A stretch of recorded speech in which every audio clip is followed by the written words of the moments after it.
Good afternoon, everyone, and welcome to another Thursday lunchtime lecture from us here at the Church's Conservation Trust. It really is fantastic to be talking to you all today on yet another Thursday lunchtime lecture. A special warm welcome to those of you who are joining us for the very first time. Do use that comment button. Do let us know where you're watching us from, but a warm welcome to everyone. I'm going to pass you on to our Chief Executive, Peter Ayres, who's going to tell you about this week's Church of the Week. Hello. Thank you very much, George. Hello to everybody. Welcome. I've not been with you for it feels like ages. I'm sure it was just last week. I've been on jury service, which was an interesting experience, but it's good to be back. And without further ado, let's move on to this week's Church of the Week. And there we go.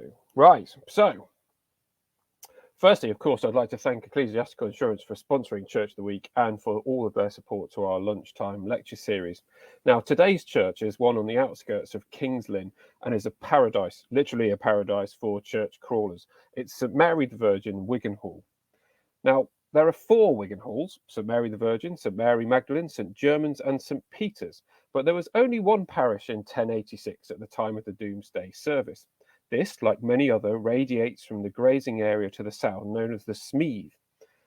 At this time, the land was unreclaimed marshland. Shortly before 1200, however, draining and banking operations, partly instigated by the Crab House Nunnery, began to convert it into rich farming land. The place name derives from Wicker's Hull. I'll probably pronounced that incredibly wrong, as usual, but Hull, as H-A-L-H, is the Old English word for a corner, and the reference is generally to a remote valley or recess in a hill. St Mary's Church, often referred to in medieval wills as St Mary the Mother of Christ, to distinguish it from its neighbours St Mary Magdalene, stands apart from its small village up a long lane with only the Georgian old vicarage and hall for company. Apart from the north and south doorways and the priest's door into the chancel, possibly retained from an earlier 13th century building, the entire church was built around 1400. The window tracery is early perpendicular, still retaining elements of the decorated style. The church is important as an almost complete example of an early perpendicular period, and is one of the first buildings to make a good deal of use of brick as a building material. I'll try and move it on to the next slide. There we go. Since the 1939 to 45 war, the population of the tiny village served by this church has become much reduced, and another church, St Germans, is less than a mile away. The burden of maintaining 2 large churches was becoming more and more difficult, and so St Mary's was formally declared redundant with effect from the 1st of April 1981 and came into the care of the Church's Conservation Trust on the 24th of November 1982. Now, on entering the church, you will be greeted by a forest of remarkable medieval pews and bench ends, and I just want to draw your attention to some of them. The benches on the south side of the church date from about 1400, and those on the north side from about 100 years later, to judge by the pediment headdress worn by St Mary Magdalene. These bench ends are considered among the most remarkable and complete in the country. As well as the carving of the ends, they are beautifully pierced and traceried backs. The motif VRA stands for Virgo Regina Ave, or Virgo Regina Assumptio. Hail Queen of Virgins, or Assumption of the Queen of Virgins. Hopefully you can make out the VR motif on the 2 bench ends here. St Mary the Virgin houses a fine tomb to Henry Kerville, the last of the family who died in 1624. However, I want to draw your attention to this, another monument to the member of the Kerville family who died abroad in about 1450, and his name was Sir Robert Kerville. This heart brass you can see is in the south chapel and marks the place of the burial of the heart of Sir Robert Kerville. Upon his death, his wife is said to have dispatched a monk to retrieve the heart and have it embalmed and buried back in Wigan Hall. The inscription is in Latin and translates as "Pray for the soul of Master Robert Kerville, Knight of Wigan Hall, son of Edmund Kerville of Wigan Hall, whose heart is buried here." If you'd like to learn more about medieval embalmed hearts, do buy Dr. Jessica Barker's book from us, as there are other fascinating examples included. The rood screen itself has lost the upper part, but what remains is an excellent example of late medieval work. It has the figures of 8 saints painted on the panels. Here you can see the right-hand side panels, which depict St. Catherine with a sword, St. Barbara with the tower in which her father imprisoned her, St. Mary the Virgin and the Holy Child, St. John the Baptist with Agnus Dei. Agnus Dei. I always say Agnus Dei, it's Agnus Dei. There's lots more I could talk about here. The medieval eagle lectern is one of only 40 left in England. The font, traces of consecration crosses and ghoulish carvings. But I hope you'll pay this remarkable church a visit and explore it for yourself, because it is an incredible site and it's worth the trip. And it's all the more fun trying to discover where it is as well. There we go. That is Church of the Week, St. Mary the Virgin, Wigan Hall. Thank you, George.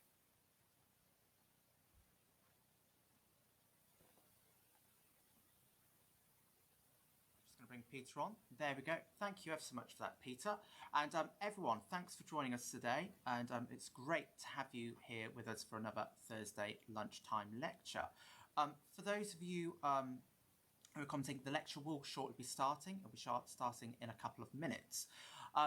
But Peter, thank you so much for that. And I know you've been on jury service, but you have, I saw over the last couple of days and weeks, you've been going to some of our churches. Do you want to tell people about some of the churches you visited and what you've been up to?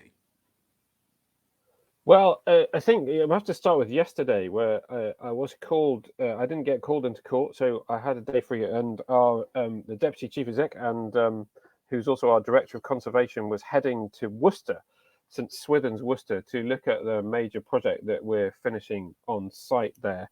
It's been a bit delayed because of COVID, which has always been difficult. It's been difficult for our other site in Sunderland as well. But good progress has been made. And I wanted to see it because normally I would have been a few times during the building contracts, and I haven't been able to.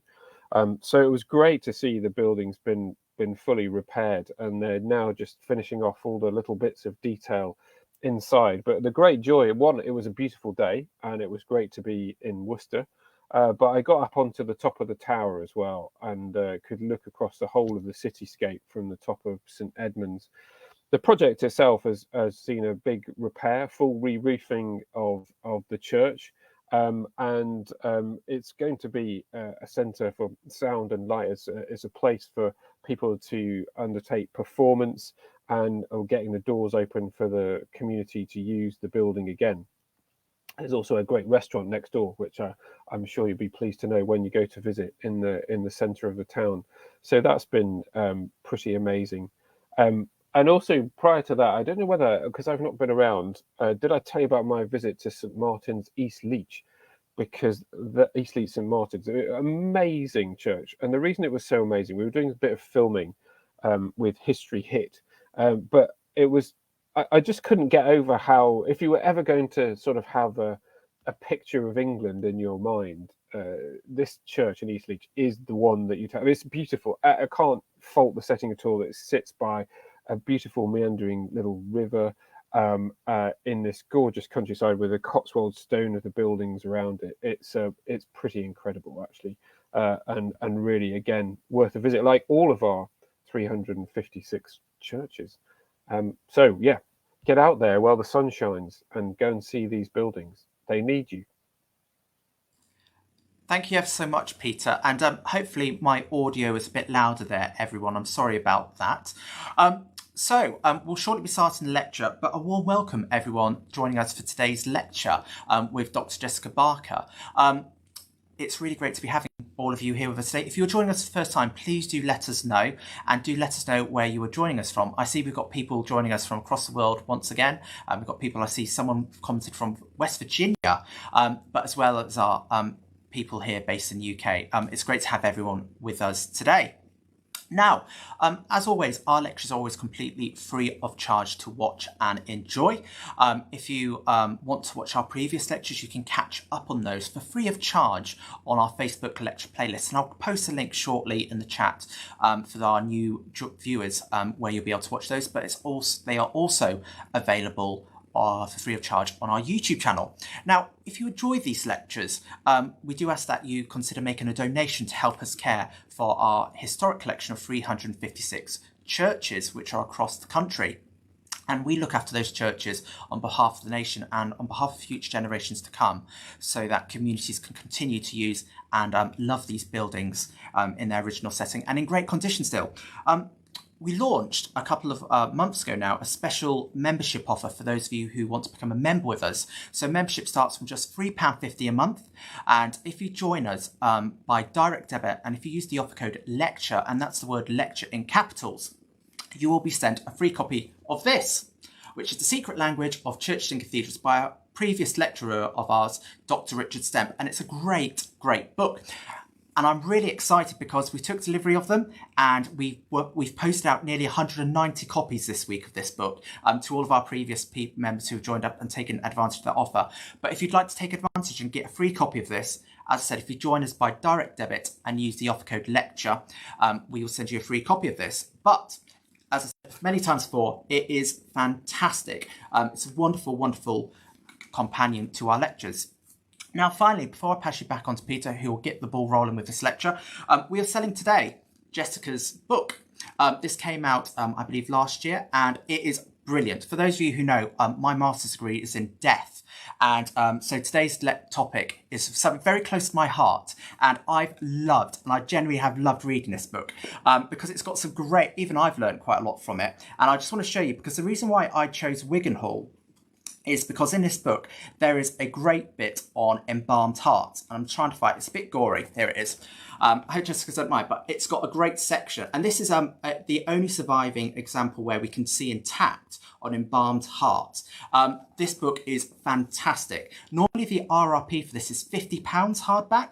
And if you look at a certain online retailer, whose name I shan't mention, they're selling it for, I believe when I checked earlier this week, £43. We're selling it for £38 hardback, plus postage and packaging, and all proceeds go directly to helping us care for historic churches. So I'll post a link shortly if you'd like to take advantage of that book offer. But everyone, thank you for joining us. I hope you enjoyed the lecture today, and I'm going to pass you to Peter, who's going to introduce Jessica. Thank you, George. It's a real pleasure to introduce Jessica. I was a bit late to joining the meeting. I didn't have a great chance to speak to her, but there's a lot to speak about. A really fascinating treat you're all in for today. Don't forget to join though. Just to prove my copy is here physically as well. This is a free book you get if you join up. And we'd really like to. And it's more than just paying over to be a member. It's you get to join in with our work and feel that you're helping us and helping everyone save these fantastic buildings across the country. Now, today's lecture, Jessica Barker is a specialist in medieval art with particular emphasis on sculpture. She studied at the University of Oxford and the Courtauld Institute of Art, where she was subsequently the Henry Moore Postdoctoral Fellow. She joined the Courtauld in 2018 after 2 years as a lecturer in world art at the University of East Anglia. Jessica's research addresses questions of death, emotion, and the body in medieval art. Her recent book, which George has just shown you and is available for sale at a great price of £38, Stone Fidelity, Marriage and Emotion in Medieval Tomb Sculpture, explores the intersection of love and death in funerary art. She has published widely on death and commemoration with articles in journals including Art History, Gesta, and the Sculpture Journal. Forthcoming publications include a study of the effigy of the Black Prince at Canterbury Cathedral, and Jessica will also be doing for Forethought on BBC Radio 4 a talk on monuments to women in the Middle Ages. The broadcast date is to be confirmed, but we're assured it should be in the next few weeks. So you're in exceptional hands today. If anyone was better qualified to talk to you on this subject, I don't think we could find them. So over to you, Jessica, and thank you so much for giving your time to the Churches Conservation Trust.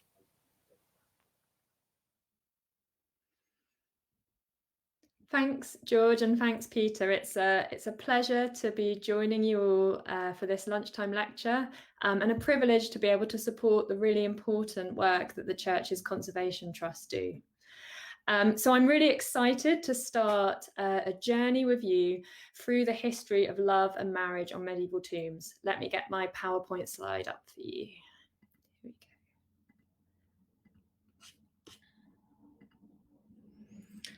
So I'd like to start our exploration of love and death with a poem. Time has transfigured them into untruth. The stone fidelity they hardly meant has come to be their final blazon, and to prove our almost instinct, almost true, what will survive of us is love. These are the final verses of the poem called An Arundel Tomb, one of the most famous poems from Philip Larkin's 1964 anthology, The Whitsun Weddings. And this poem was famously inspired by a visit he took to Chichester Cathedral with his lover, Monica Jones. Now, this poem and this tomb have always had a special place in my heart as I grew up in Chichester. So I was very familiar with this monument every time I visit the cathedral. But I never realised it would come to have such an important place in my life and in my career. So I'm going to tell you a little bit more about the poem and how it started me on this journey of exploring the depiction of love and marriage on medieval tomb sculpture. So this poem, An Arundel Tomb, it begins by narrating Larkin's visit to Chichester Cathedral. He says that he's walking past this monument, a monument that he's quite uninterested in, until he notices that the two effigies are holding hands. And he puzzles over what this gesture might mean.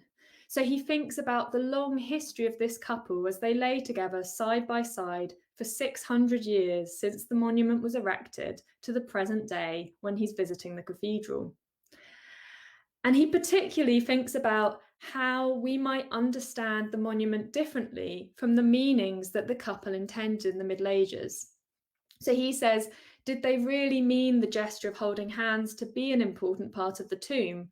Or do I just see it as important because I'm looking at it through modern eyes and I can't read the Latin inscription and I don't understand the heraldry? So he's asking himself, what do these joined hands mean? People often go to this poem by Philip Larkin because his poetry is famously sort of pessimistic. And this poem seems to kind of go against the grain of his usual work because it ends with that famous line, what will survive of us is love. But actually, that famous line is often quoted without the line before. Our almost instinct, almost true, what will survive of us is love. So if we read the line as a whole, we can see that Philip Larkin is hedging his bets by repeating almost. So again, he's saying, can we really trust the expression of love and affection that this tomb seems to embody? Or are we just viewing this medieval monument with modern eyes? And this is the question that propelled me into my research on expressions of love on medieval tombs, and eventually led to the publication of my book, Stone Fidelity. And I took the title of the book from that final verse of Larkin's poem that I read to you a few seconds ago. So in this lunchtime lecture, I want to introduce you to some of the intriguing monuments I discovered during my research and give a taste of just how much we can learn from these sculptures about changing attitudes to love, death, and marriage at the end of the Middle Ages. So in the first part of my lecture, I want to consider that mysterious gesture that so captivated Philip Larkin, holding hands. First, let's return to the Arundel Tomb and take a closer look at the monument. Can we trust what we see before us? Well, once we begin to dig into the history of this tomb, we find that it's been subject to numerous interventions, relocations, and restorations. It wasn't originally made for Chichester Cathedral. It was one of a group of monuments that was relocated to Chichester from Lewes Priory after the dissolution of the monasteries in 1536. And at some point between the Reformation and the 18th century, the two figures were split up. The tomb chest was literally cut in half. So you can see from this 18th century drawing what the monument was like in 1781. So what we're looking at here is a lateral view. You can see the tomb chest has been cut in two down the middle, and the Earl and the Countess pushed up against a wall. So the Countess's head is at the Earl's feet. So instead of lying side by side, they're now lying head to toe. But then in the 19th century, the tomb chest was extensively restored. The knight and lady were reunited, and the tomb chest was put back together again. This restoration was carried out by the sculptor Edmund Richardson, who was also famously responsible for the controversial restoration of the knightly tombs at Temple Church in London. And Richardson records in his diaries that he used 29 pieces of stone from the tomb chest to restore the sculpted figures. One of these reused pieces of stone must have been used to carve the effigy a new pair of clasped hands. If you look closely at their arms, you can see there's an abrupt break at the wrist of the woman and the upper arm of the man, which marks the join where this new piece of stone has been attached to the figures. But even though the hands that we see today were certainly carved in the 19th century, we have reason to be confident that they're faithful to the original medieval monument. The first reason we can be confident in this is because the position of the stumps in the 18th century drawing shows them in a position of holding hands. So here I've cropped that drawing I showed you before and placed the two figures side by side.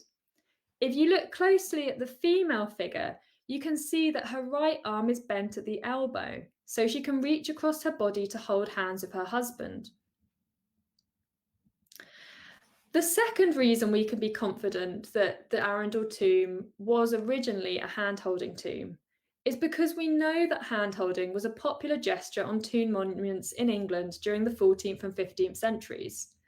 And in fact, Philip Larkin's diaries show that he was very annoyed when he found this out. So he records that a friend had shown him other examples of tombs holding hands, and he'd thought that the Arundel tomb was unique, when in fact it's part of a much larger group. Beginning in the 13th century, there was a fundamental change in the idea of what a memorial should be. Whereas earlier tombs always showed the dead person alone, it now became increasingly common for tombs to feature two figures side by side, marking two burials rather than one. And a small group of these monuments, almost all of which were made in the late 14th and early 15th centuries, showed the effigies holding one another by the hand. So here I'm showing you a map that records all of the known hand-holding monuments in the world made before 1500. So this includes monuments that no longer survive but were recorded by antiquarians. So one of the mysteries surrounding hand-holding tombs is why they were so particular to England. Apart from one example in modern-day Austria, one in modern-day Poland, and 3 in Portugal, all the monuments that we know about which display this gesture are found in England. So this leaves us with a question: what links this group of monuments together? So like I said, this was a popular gesture during a certain 50-year period, so from 1360 to 1420. But it was always a niche choice. It was always something that only a minority of people chose for their tombs. So what links these people together? Why did this specific group of people choose to be portrayed holding hands? Well, we know it's not the material that these tombs were made in. Joined hands were cut into monumental brasses, incised into stone slabs, carved onto alabaster and freestone effigies, and even cast in bronze. Neither are these tombs linked by workshop or artists. They were made by a range of craftsmen, including architects of national prestige, such as Henry Ewelme, as well as anonymous local sculptors. The people commemorated on hand-holding tombs didn't belong to just one class, social group, or profession. They commemorate a wide range of individuals, from royalty all the way down to the emerging middle classes, merchants, lawyers, doctors, and administrators. So without any discernible pattern linking the people commemorated by hand-holding monuments, previous scholars have suggested that these tombs commemorate the most loving marriages in the Middle Ages, Essentially, they've come to Larkin's conclusion: what will survive of us is love. But the difficulty with this hypothesis is that it's impossible to prove or disprove. We lack the kind of historical records that would tell us which couples in the Middle Ages really loved one another and which were just unions of convenience. It also fails to explain why the memorials cluster in a certain time and a certain place. Did late 14th and 15th century England really witness an extraordinary resurgence of marital love that wasn't matched in, say, France or Spain? Let's return again to the Arundel Tomb to think about this problem. Although the identity of the couple has been much debated, the most likely candidate is Richard FitzAlan, Earl of Arundel, who died in 1376, and his second wife, Eleanor of Lancaster, who died in 1372. Richard and Eleanor were one of the wealthiest couples in England at the time, and they belonged to a small group of courtiers around King Edward III, who commissioned hand-holding tombs at around the same time. So one notable example was Eleanor's eldest sister, Blanche of Lancaster, who was commemorating holding hands with John of Gaunt on a famous alabaster tomb that's now lost, but was at Old St Paul's Cathedral. There are no historical records that might tell us about the bond of affection between Richard and Eleanor, but we do know that their wedding was especially controversial. At the time of his wedding to Eleanor, on the 5th of February 1345, Richard was already married. In fact, he'd been married for 17 years. Isabella Despenser, his wife, had given birth to their son, then aged 17, and 2 daughters. Richard had to enlist the support of the king and the Pope to legitimate his second polygamous marriage. He argued that his first marriage to Isabella was violently coerced by others and that he'd been forced by blows to cohabit with her. I think in reality, what we can see here is Richard jettisoning his first wife, whose connection to the Despenser family had gone from being a political asset to a political liability. But remarkably, Richard's arguments won the day, and in March 1345, his second marriage to Eleanor was declared valid, and the children of Isabella were cast as bastards and disinherited. When I started to look deeper into hand-holding tombs, I was struck by how often the gesture of joined hands was chosen for tombs commemorating men or women whose position depended on land, money, or privileges they had acquired through marriage. And these acquisitions were sometimes controversial or contested, like in the case of Richard and Eleanor. So counter to our romantic knee-jerk response, many of these monuments appear to be first and foremost about money, not about love. In this sense, the gesture was closer to a modern handshake than the clasped hands of 2 lovers, a means of legitimating a legal contract between 2 parties. Here's another example, a brass memorial in Hern, Kent, that commemorates Elizabeth Wallis, an heiress, and her husband Peter Hall. Peter acquired the parish of Hern through his marriage to Elizabeth, but the inheritance was not straightforward. The Wallis lands had been the subject of family quarrelling and litigation for years.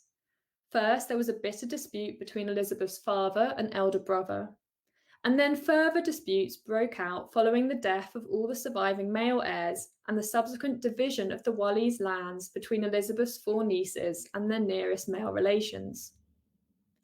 So with its emphasis on Peter and Elizabeth's marriage, the brass at Hern acted as a monument to Peter's precarious claim on the manor. And crucially, this was a monument that was placed within a church situated in the disputed lands.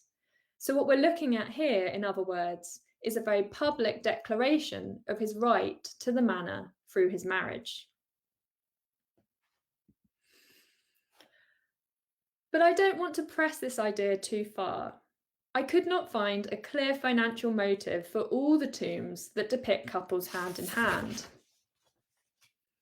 While I'm sceptical of the idea that these tombs represent the most loving marriages in the Middle Ages, I do think that they're connected to changing ideas about married love, a new sense of its social and religious value, as well as the possibility of love after death. So now I've come to the second part of my lecture, which I've called Enduring Love. And before we explore some more memorials, I want to look into the idea of married love in the Middle Ages, because it was very different from the idea of romantic love assumed in modern Western culture. For medieval philosophers, emotion itself was defined as a movement towards or away from an object, modulated by that object's temporal quality.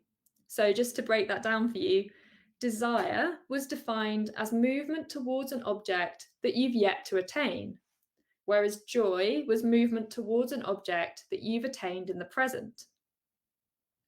Emotions were not set in opposition to rational thinking, but were understood to involve the will, thought, and belief. And because emotions were defined as responses to objects rather than free-floating feelings, they had no inherent moral quality. There were no good emotions or bad emotions. And medieval thinkers also believed that you could be trained in how to feel. You could learn to desire good and fear evil. And even an emotion like love wasn't necessarily good. In fact, the wrong kind of love could be immoral. Thomas Aquinas, one of the most important theologians in the Middle Ages, distinguishes between friendly love, which seeks the good of its object, and covetous love, which seeks the object for one's own good. And Aquinas is typical of medieval writers in that he distinguishes between many different shades of feeling that are subsumed into the one English word, love. Chief amongst these different kinds of love are amor, which is closest to what we mean by love, caritas, or charity, amicitia, friendship, and dilectio, a word that has no direct English translation, but is a type of love closer to what we call fondness or affection. Writers in the Middle Ages argued that certain types of love were appropriate for marriage while others were not. It was possible to love your spouse too much, with an all-consuming passion that should be reserved for God alone. Proper married love was almost always described as dilectio, fondness or affection. Again, confounding our modern ideas about romantic love, dilectio was believed to be the kind of love that resided most fully in the will and the rational nature. The word dilectio is linked to the Latin word for choice. It's the root of the modern English word election. So marital love was a kind of love that you chose and you decided to have. So to illustrate these ideas, I just wanted to show you 3 initials from a 14th century English encyclopedia that illustrate some of the different kinds of love. The initial A for amor depicts Christ blessing a group of people. Amicitia, friendship, is illustrated by 2 men sharing a kiss while embracing around the shoulders and the waist, while connugium, or marriage, is defined by a less intimate and more solemn gesture. A priest joins together the hands of a man and woman. So in this encyclopedia and the images that accompany it, we can see that marriage is clearly distinguished from the all-encompassing love of God and the informal intimacy of friendship. So what space did medieval philosophy leave for the idea of love after death? The possibility of some kind of heavenly future for marriage, a reunion at the resurrection, was a question which writers in the Middle Ages rarely addressed. And I think part of the reason for this silence must have been due to Christ's response to the Sadducees in the Gospel of Matthew. So when Christ is asked to whom a woman married 7 times would belong at the resurrection, he replies, "In the resurrection, they shall neither marry nor be married, but be like the angels in heaven."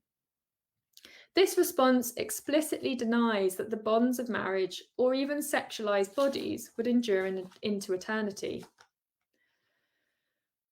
But there was another way of understanding married love, a way which provided more hope for bereaved spouses. In the 13th century, theologians moved the definition of marriage away from sex and towards love. Crucial to this change were the writings of St. Augustine. Augustine argued that marriage was not merely a means of limiting sin by regulating sex, but instead that it had three specific goods. It produced children, it was a demonstration of fidelity, and it was a sacrament. Augustine's idea of marriage was the seed of a new religious movement which proposed that devotion to your spouse could be a kind of religious practice, elevating the love between husband and wife to a sign of God's grace. You can see the influence of these ideas on the remarkable brass memorials in the Church of Brightwell Baldwin in Oxfordshire, commemorating John Cottesmore, Chief Justice of England, and his wife Amice Brewley. The couple have two memorials in the chancel of the church, one set into the pavement, which was erected after John's death in 1439, and one set into the north wall, which was erected after Amice's death in 1445. The mural brass includes a remarkable 18-line epitaph which draws attention to the couple's marriage. But still more does his sorrowing, bereaved wife Amice, left with 8 children, deplore his passing, she whom death has taken at last and joins him in the tomb, whose marriage, that it was blessed by divine fortune, who can doubt? Most beautiful offspring flowed from them, and they begot 18 handsome children. 18 children, 10 dead and 8 living, are presented here as a sign of God's blessing upon John and Amice's marriage, a reflection of St. Augustine's idea that children constitute one of the 3 goods of marriage. And if we needed further evidence of this, the pavement brass depicts 18 miniature kneeling figures crowded below the effigies of John and Amice. Unlike other memorials, this brass does not distinguish the deceased offspring from their living counterparts, for instance by wrapping them in burial shrouds. These images of the children are not meant as a genealogical diagram, nor as a record of the heirs to the couple's estates. Instead, the children are a sign of their parents' fecundity, and thus of God's blessing on their extraordinary marriage. Similar ideas are expressed on another brass memorial to John Linderwald, a wealthy wool merchant, and his wife Alice in Linwood, Lincolnshire. John and Alice's 7 children are shown below the feet of their parents. The epitaph describes Alice as John's wife of many years, continuing, "For 43 years did these two in the kindness of their hearts live together, and unto them have been born 7 offspring." Like the memorials to John and Amice at Brightwell Baldwin, the brass at Linwood presents the couple's marriage as evidence of their pious character. Here, however, the good of their marriage extends beyond the birth of offspring to encompass the longevity and affection of their bond. In the terms of St. Augustine, their marriage produced both offspring and fidelity. Now, it's no coincidence that the tombs at Linwood and Brightwell Baldwin commemorate members of the emerging middle classes, a merchant and a lawyer. These new elites had the money to commission elaborate tombs, but did not have the titles, land, or lineage that were typically celebrated by the aristocracy on their memorials. So instead, the middle classes had to find other forms of achievement to commemorate. The success of their marriage, its length, affection, and fecundity became evidence of a life well lived. This brings me to my next question. What did this new emphasis on love and marriage mean for women? To answer this, let's first look at another brass memorial to a wealthy wool merchant, this time in Stamford, Lincolnshire. This memorial commemorates John Brown, who had recently died, and his widow Agnes Stokes. The epitaph is written in the voice of the dead husband, and it declares, "Come hither, O my wife Agnes. My beloved you were while I lived in this world, and after me may you be a bride of Christ." At first glance, this seems like another romantic inscription celebrating the love between a married couple. However, it has a darker aspect. The phrase bride of Christ was commonly used at this time for nuns or women who had taken a vow of celibacy, known as a vowess. Widows were often pressured by the deceased husband's family to take one of these routes because it meant that they could not bring their dead husband's money with them into a new marriage, and sometimes a widow would even renounce the money that their spouse had left them. It's likely that this memorial was commissioned by John's brother William. So what on the surface seems like a romantic epitaph can actually be read as a very public reminder to Agnes of the behaviour expected of her by her dead husband's family. This monumental injunction against her remarriage clearly did its job. We know that Agnes remained single until her death in 1484.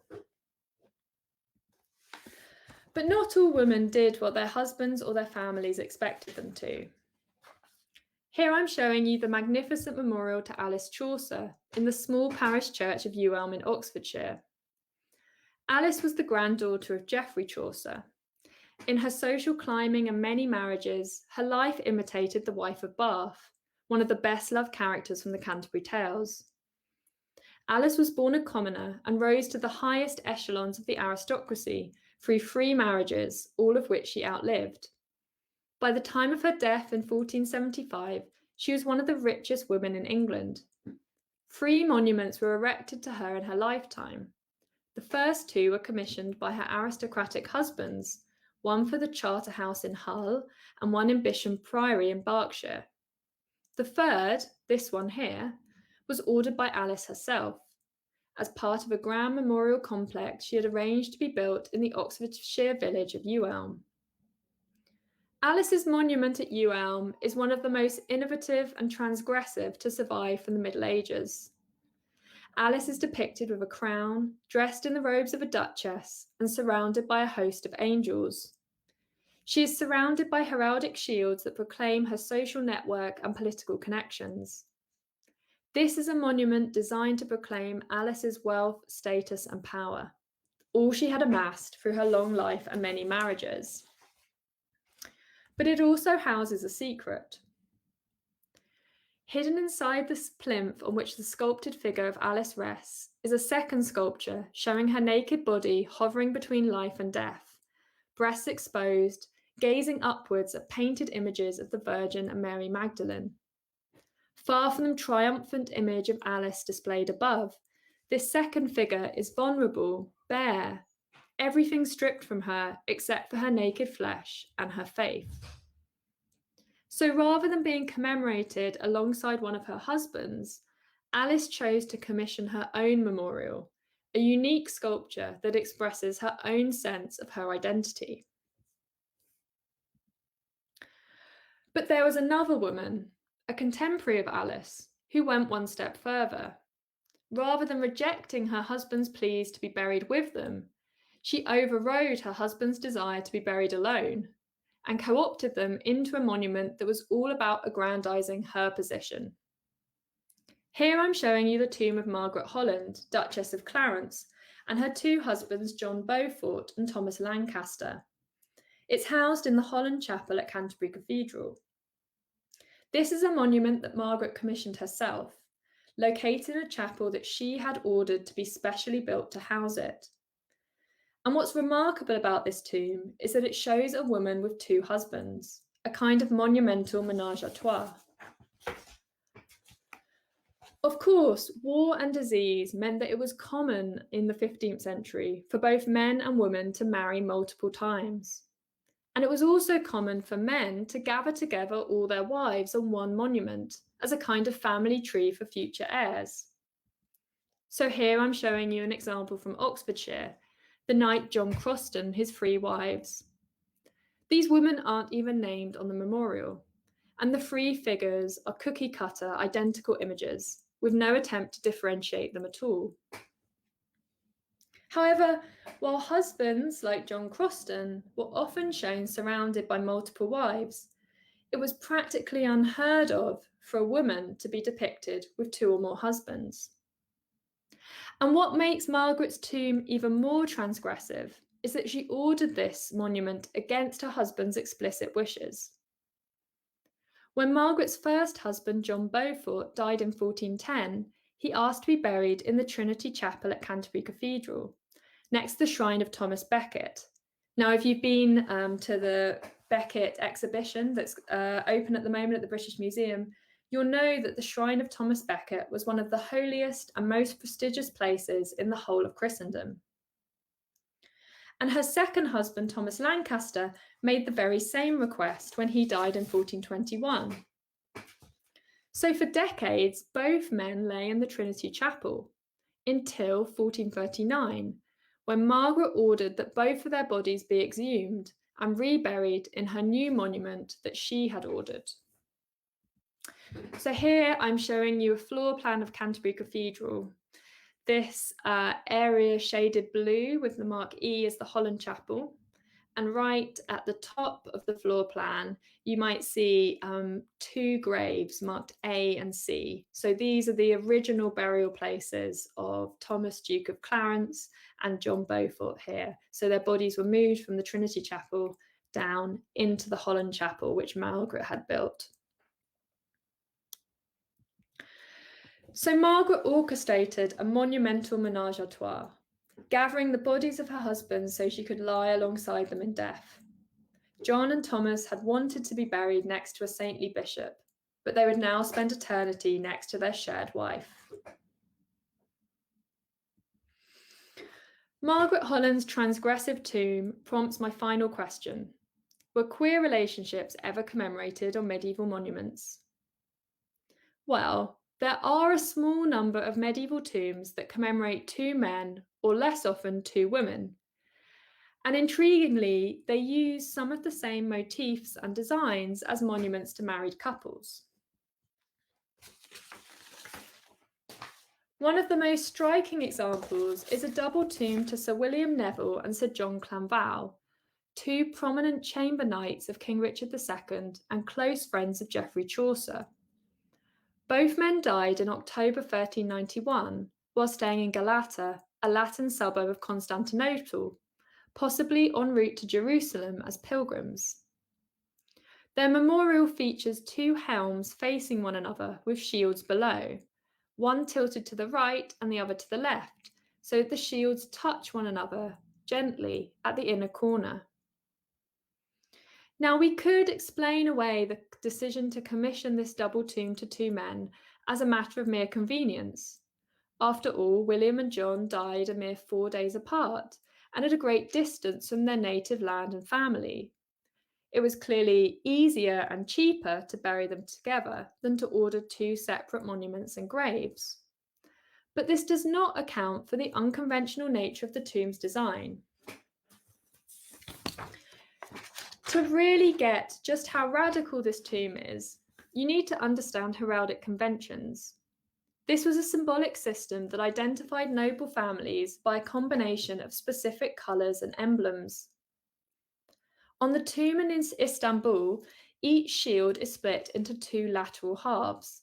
The heraldic arms of Neville are on the right-hand side and those of Clanval on the left. Dividing the shield in this way, a heraldic convention known as impalement, had been used since the start of the 13th century as a symbol of marriage, with the husband's arms on the right-hand half of the shield and those of his wife's family on the left. What makes the Neville and Clanval monument so exceptional is that impalement was used to symbolise the relationship between 2 men. This implies that the 2 men were joined by a bond equivalent to marriage. And in fact, their love for one another is described in contemporary chronicles. The Westminster Chronicle describes Clanval's inconsolable grief at the death of Neville, because his love was no less for him than for himself. and this devastation left Clanval unable to eat, and after a few days led to his death. A queer precursor to Romeo and Juliet, this account claims that Clanval literally died of lovesickness. Another unusual memorial in Etchingham, East Sussex, commemorates two women, Elizabeth Etchingham and Agnes Oxenbough. Unusually, neither of these women ever married, and they never became nuns. Unlike Neville and Clanval, almost nothing is known about the lives of Agnes and Elizabeth. As unmarried and childless women, they're near invisible in the historical record. We do know that the Etchingham and Oxenbridge families were neighbours and that they were of broadly equivalent social status. Elizabeth and Agnes were probably born around the same time. Elizabeth was in her 20s when she died, whereas Agnes lived into her 50s. Another mystery of this monument is that it was commissioned shortly after Agnes's death. So that means that Elizabeth waited almost 30 years to have any kind of monument. And whoever commissioned this memorial was clearly unable to spend much money on it. The brass to Agnes and Elizabeth is much smaller than the other Etchingham brasses in the same church, and the copper alloy sheet from which the effigies are cut was recycled from an older monument. Putting all these pieces together, we can see that whoever ordered the memorial was deeply concerned with remembering a relationship that had ended with Elizabeth's death some 3 decades previously, so this bond must have had a really significant impact on Agnes. However, whoever the patron was, they clearly had limited material resources to commission a brass. They had to make do with a very small memorial made of very meagre materials. The tombs in Istanbul and Etchingham belong to a small and almost entirely overlooked group of medieval tombs that celebrate the bond between two men or two women. They mark a significant moment in queer history because they present a relationship between two people of the same sex as analogous to marriage. These tombs adapt the designs of memorials for married couples to signal their enduring and extraordinary bond. So at this point, I'll end my exploration into love and death in the Middle Ages. I hope I've given you a flavour of how much we might learn from medieval monuments about the history of love, romance and marriage. At first glance, like Philip Larkin, we might think that these memorials are rather conventional, following long established designs and emphasising the continuity of noble families. But once we learn to read the visual codes of the time, and understand these monuments in tandem with the life stories of those they depict, it becomes clear that some medieval tombs were far more subversive than they first appear. Some, like the Arundel Tomb, present a romantic ideal to cover up the legal drama surrounding their marriage. Others, like Alice Chaucer and Margaret Holland, were specifically designed to assert the superiority of wife over husband, a bold move when to do so risks social and religious censure. And, more mysterious still, that little recycled brass memorial at Etchingham hints at the unconventional love between two women whose lives are now almost entirely lost to history.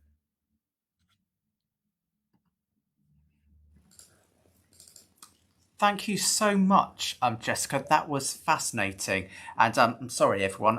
Clements just got off of the sofa. So thank you so much, Jessica. That really was fascinating. And everyone, thank you so much for your comments and questions so far.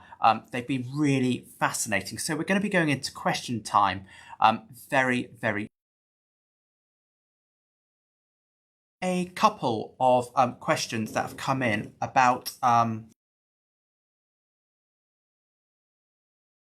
Jessica, because I might ask her a couple of questions about the book. Someone's asked, there were a couple of questions about the map, so I'm going to dive straight in. I was able to answer. CCT Church or Draycott Cern mentioned, is there a key? And so if you wanted to get the book and wanted to know locations, you can see that in the book. Jessica, and one question we had in, how long did it take you to write this? The best part of 10 years. So it started life as my PhD project in 2010.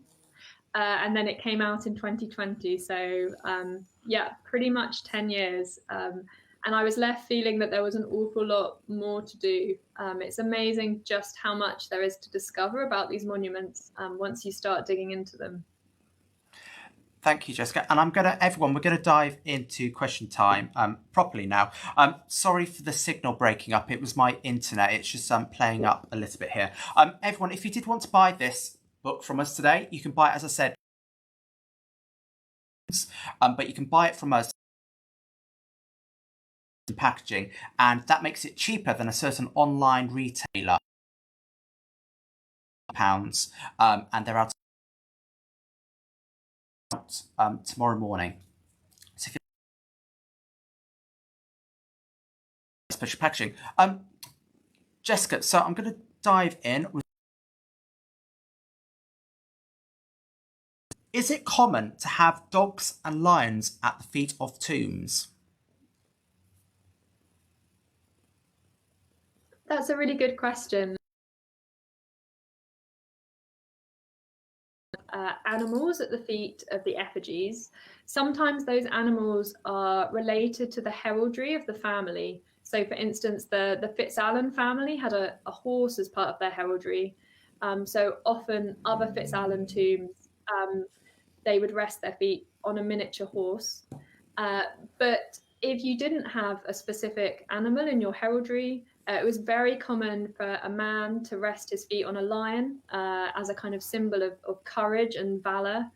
And women very often rested their feet on small dogs, 1 or 2 lap dogs. Often they have very beautiful little collars with bells on, as a symbol of sort of wifely fidelity.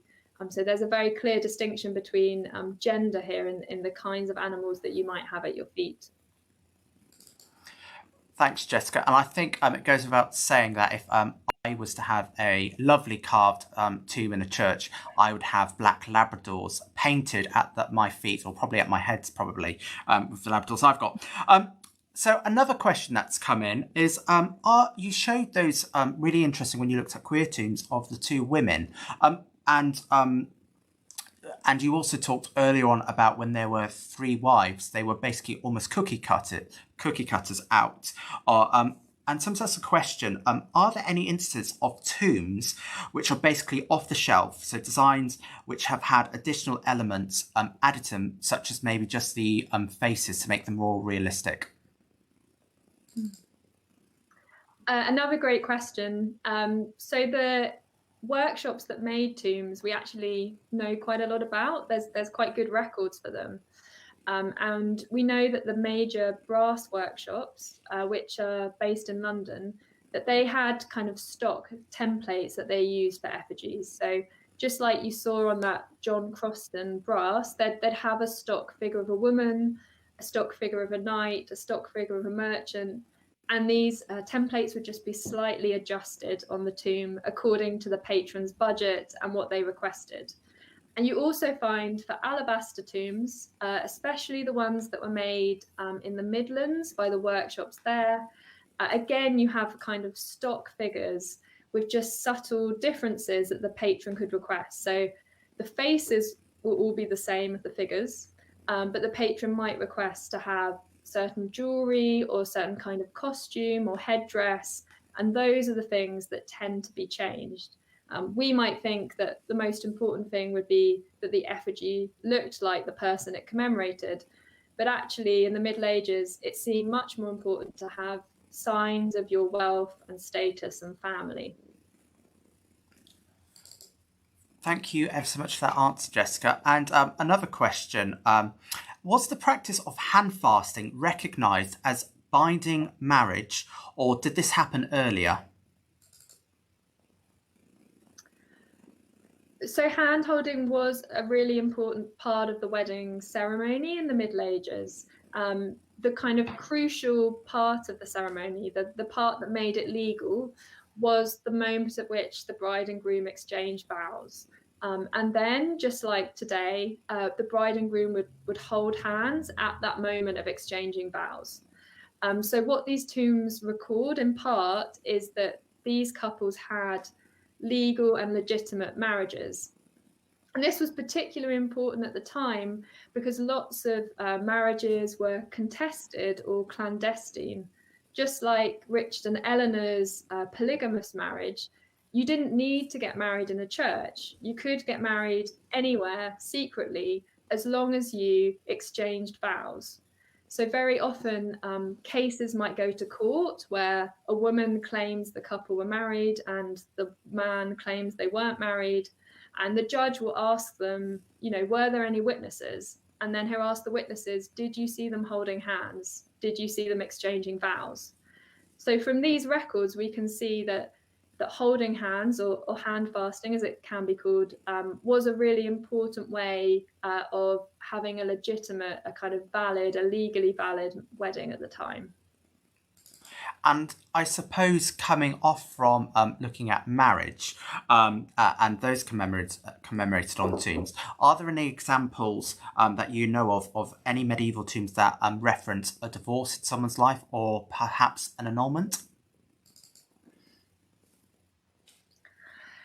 So divorce, there were no legitimate grounds for divorce in this period, but annulment was a common way that especially members of the aristocracy would jettison spouses that had become kind of marriages that had become inconvenient or had broken down in some way. And again, to return to the Arundel Tomb, this is what Richard does to his first wife, Isabella. They don't get divorced because that would have been impossible. But they have the wedding annulled, so it was never valid in the first place. I haven't come across any examples of tombs that reference annulment. They tend to present one marriage as the most important marriage in that person's life. So they tend to kind of paste over those sorts of difficult episodes and instead present an ideal relationship. I think that's a fascinating answer. Thank you, Jessica. And more are coming in. And I think it's quite interesting. If we look on the continent, we know that there were certainly places like Florence during the Renaissance. There was huge competition and demand for particular artists to be commissioned to create family monuments. Was there a similar kind of competition in England where certain sculptors and artists sought after very highly to create grand tombs at all? Yes, there were. So there were certain workshops, certain sculptors that become the fashionable artists to go to when you're commissioning a tomb. So earlier I mentioned there were really important alabaster workshops in the Midlands in the 15th century. And one of these was run by a pair of sculptors called Prentice and Sutton. And in around 1420, they were extraordinarily popular. So we can trace a whole series of commissions that were made around kind of 1419, 1420. Everyone was commissioning tombs from Prentice and Sutton. There's a Fitzalan tomb from them. The tomb of Henry IV and Joan of Navarre is commissioned from them. They have this kind of very sudden boom in popularity. But interestingly, this seems to kind of be followed by a much slower decline. So they go from making elite tombs to making tombs for kind of merchants and more the middle classes. And by the late 15th century, Prentice and Sutton are actually being sued for using kind of poor quality stone on their memorials. So through this workshop, we can kind of see how memorial tastes and fashions sort of change over the decades of the 15th century. And so we've talked about those workshops. And Jessica, were any of those workshops also creating other pieces of sculptural art outside of funerary monuments?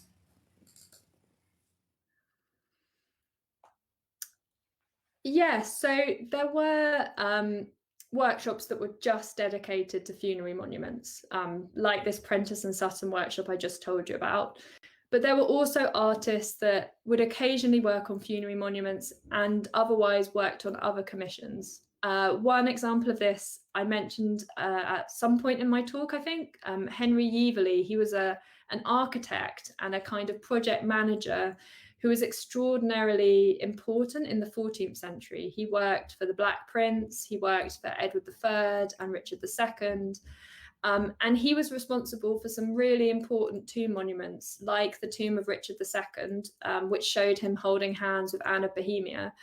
But he was also responsible for building projects like bridges and castles. He was responsible for the nave of Canterbury Cathedral. So he did all kinds of work, but tomb monuments was just kind of one string in his bow, as it were.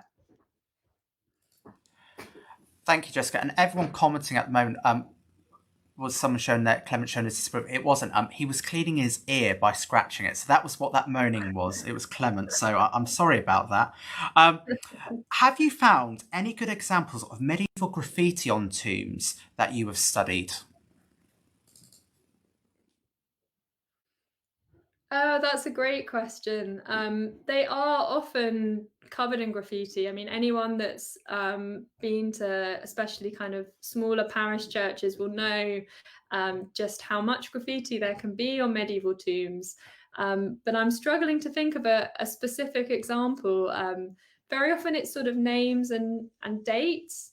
Yeah, I'm sorry. I'll have to come back if I think of something. Now, I know, I hope Jessica won't mind, but Jessica's based in Ely, and again, everyone who's joined will know I used to work for Ely Cathedral, and I know when I used to walk around the cathedral, particularly in the chancel and in the choir, looking at some of the monuments there, and you can see people just etching their names into monuments. Some beautiful monuments, but alabaster is such a soft stone. It's incredibly easy to graffiti into. And I think some of the examples were cheeky choristers as well have been carving their names into monuments in the cathedral as well. So everyone, we've got time for maybe one or two more questions. So if you've got anything that you're dying to ask, Jessica, do comment away. Otherwise, I'll try and get answer to you later on. One question I'm going to ask is, you've obviously spent a lot of time researching this fascinating topic, and I'm going to know it's going to be a really difficult question to ask, but is there a particular tomb that is your favourite in terms of sort of what you know about love, and is there a particular reason why it's your favourite? Oh, that is a really, really difficult question to answer. I mean, on one hand, the Arundel Tomb, like I said, will always hold a really special place in my heart because it was a monument that I grew up with. That every time I went to the cathedral with school for services, it was just there, and I lived with it. But I didn't really pay it much attention. I was very much like Philip Larkin in that respect. I sort of walked past it almost every day. And then I came to kind of start thinking about doing a PhD, and I was reading a recent book on tomb sculptures, and all of the captions to the images of tombs just said "and his wife." So it would say Richard FitzAlan and his wife, Sir Thomas Wolays and his wife, and it made me really angry. It made me think, really, is there nothing more to be known about these women and their marriages? Do we not even know their names?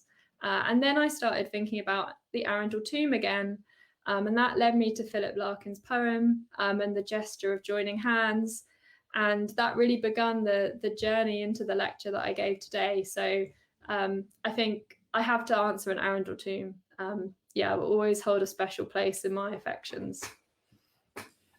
Thank you, Jessica. And I really agree with that. I think it's been fascinating lecture, particularly showing and highlighting often, women throughout history have, been hidden figures. They're not represented. So thank you for actually making that really clear and showing us some fascinating rule breakers. I think, it's great. I particularly love the tomb at Canterbury Cathedral. And I know next time I go, I'm going to make a beeline straight to go and see that.